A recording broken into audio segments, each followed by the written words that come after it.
जय श्री कृष्ण। आज का विषय है बाइनरी मल्टीप्लिकेशन। तो बाइनरी मल्टीप्लिकेशन करते समय पर सबसे पहले जो बाइनरी नंबर्स हैं उनका आपस में जो मल्टीप्लिकेशन होता है उसका मल्टीप्लाई क्या आता है उसकी एक टेबल बनाते हैं। सबसे पहले 0 इंटू 0 इक्वल्स टू होता है 0, 0 इंटू 1 इक्वल्स टू होता है 0, 1 into 0 equals to 0, 1 into 1 equals to 1। अब कोई भी एक नंबर बाइनरी नंबर हम लिखेंगे और उस बाइनरी नंबर को एक दूसरे बाइनरी नंबर से हम मल्टीप्लाई करेंगे।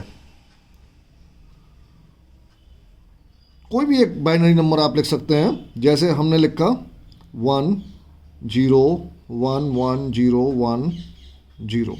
कोई भी एक नंबर आप अपने मन से लिख सकते हैं, उसको मल्टीप्लाई करना है हमने। मान लीजिए 1 0 1 से। तो जब इसको मल्टीप्लाई करेंगे तो इस टेबल को ध्यान में रखते हुए 1 से जब किसी भी नंबर को मल्टीप्लाई करेंगे तो 1 इंटू 1 होगा तो 1 आएगा और बाकी सभी केसेस में 0 आएगा। तो कहने का मतलब ये जो नंबर है वो सेम एज इट इज़ आ जाएगा। 1 0 0 1 1 जा 1 1 0 0 1 1 जा 1 1 1 जा 1 1 0 0 1 1 जा 1। अब जब 0 से मल्टीप्लाई करेंगे किसी भी नंबर को तो वो सब 0 हो जाता है। 0 से 0 को मल्टीप्लाई करेंगे तो 0 आएगा और 0 को 1 से मल्टीप्लाई करेंगे तो भी 0 आएगा। तो देखिए 0 0 0 0 1 0 0 0 0 0 1 0 0 1 0 0 0 0 0 1 0। अब अगले 1 को मल्टीप्लाई करना है तो 1 से जब मल्टीप्लाई करेंगे तो जहाँ 0 है वहाँ 0, जहाँ 1 होगा तो वहाँ 1 ही आएगा। तो ये 0 ये 1 ये 0 ये 1 1 0 1। अब जैसे हमने बाइनरी एडिशन में बाइनरी एडिशन करना सीखा था, बिल्कुल उसी तरीके से इन तीनों नंबर्स का एक एडिशन हम करेंगे। तो 0 आएगा 0, यहाँ 1 है 1 आ जाएगा, यहाँ तीनों 0 हैं 0 आएगा, यहाँ 1 प्लस 0 1 होता है और 1 प्लस 1 0 1, तो 0 यहाँ रह जाएगा और 1 कैरी हो जाएगा। अब इसमें देखिए यहाँ पे भी 2 1 है, 2 1 है तो इसका मतलब 0 ये अंदर और 1 कैरी, 1 1 0 1 कैरी। अब यहाँ पर 3 1 हो गए। इसमें 3 1 के केस में क्या होता है कि जैसे 2 1 होते हैं उनको ऐड करते हैं तो 0 और 1 होता है, तो 0 नीचे रहता है और 1 कैरी हो जाता है। जब 3 1 होंगे तो वो हो जाएगा 1 1, तो 1 नीचे आ जाएगा और 1 कैरी हो जाएगा। तो 3 1 है, 1 नीचे 1 कैरी। अब यहाँ पर 1 कैरी है, नीचे दोनों 0 हैं तो ये 1, ये वाला 1, ये आपका आंसर आ गया। अब आपको ये चेक करना है कि आपका जो आंसर आया है वो सही है या गलत है। तो जैसे कि मैंने कल आपको बाइनरी सब्ट्रैक्शन में बताया था कि बाइनरी नंबर को पहले डेसिमल नंबर में कन्वर्ट कर लो और फिर डेसिमल को डेसिमल से मल्टीप्लाई कर लो। मल्टीप्लाई करने का जो भी आंसर आएगा उसको फिर से बाइनरी में कन्वर्ट करो और जब वो बाइनरी इस बाइनरी के इक्वलेंट होनी चाहिए। अगर ये ऐसा है तो आपका आंसर सही है, अन्यथा आपका आंसर गलत है। तो चलिए देखते हैं, करते हैं इसको। 1 0 1 इसकी बाइनरी, इसका बाइनरी नंबर का डेसिमल बनाते हैं। 1 2 4 ये हो गया 5, ये डेसिमल नंबर आ गया। अब ये दूसरा वाला नंबर 1 0 1 1 0 1 0, तो 1 2 4 8 16 32 64। अब यहाँ देखिए 64 प्लस 16 प्लस 8 प्लस 2, जो 1 वाले हैं उनको ऐड कर लेंगे, बाकी को छोड़ देंगे।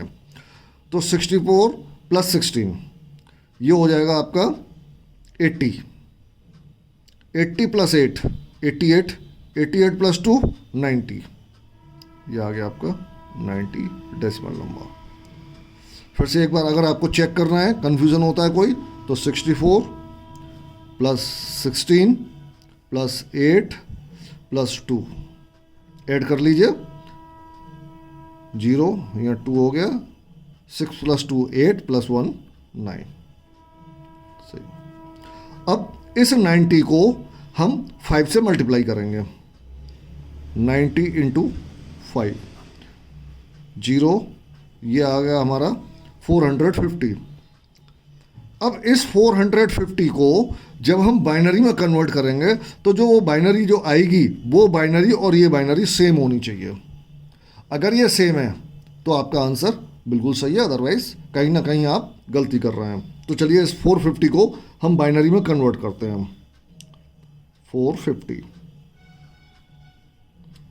2 2 2 जा 4, 2 2 जा 4, 2 5 जा 10, रिमाइंडर इज 0।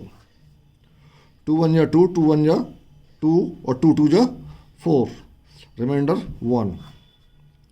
2 5 जा 10 and 2 6 जा 12, रिमाइंडर 0। 2 2 जा 4 और 2 8 जा 16, रिमाइंडर 0। 2 1 जा 2, 2 4 जा 8, रिमाइंडर 0। 2 7 जा 14, रिमाइंडर 0। 2 3 जा 6, रिमाइंडर 1। 2 2 जा 2 1 जा 2 1 जा 2, रिमाइंडर 1। अब ये 1 डिवाइड होगा नहीं, ये 1 एज इट इज आ जाएगा। अब नीचे से ऊपर की तरफ लिखते हैं नंबर को 1 1 1 0 0 0 0 1 0। ये बाइनरी और ये बाइनरी दोनों सेम है, इसका मतलब हमारा आंसर सही है। तो स्टूडेंट्स, उम्मीद है आपको बाइनरी मल्टीप्लिकेशन अच्छी तरह से समझ में आ गया होगा और आप इस तरह से और भी एग्जाम्पल अपने मन से कुछ भी लिख के और उसको खुद चेक करके अपना चेक कर सकते हो कि आपका आंसर सही है या गलत है। Thank you.